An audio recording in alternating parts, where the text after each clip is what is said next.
Once we do the calibration on the left box to get our pounds per square yard within 2 or 3 pounds of our desired shot rate, we need to adjust the right box to match the left box. And we do that through the balance feature. So if I go in to the next page here and go into settings and I select balance, this is where I change the right box to match the left box. Say I was 2 pounds light. I ran over my tarp on the right box now, and I'm 2 pounds light on the right box, and I want to bring that up. To do that, once it's highlighted, I would put,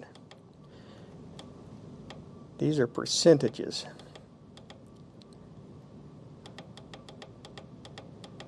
So I'd raise it up, save it, and then drive over the tarp again to see if my setting made the difference. And you continue that till you get the right box matching the left box within 2 or 3 pounds.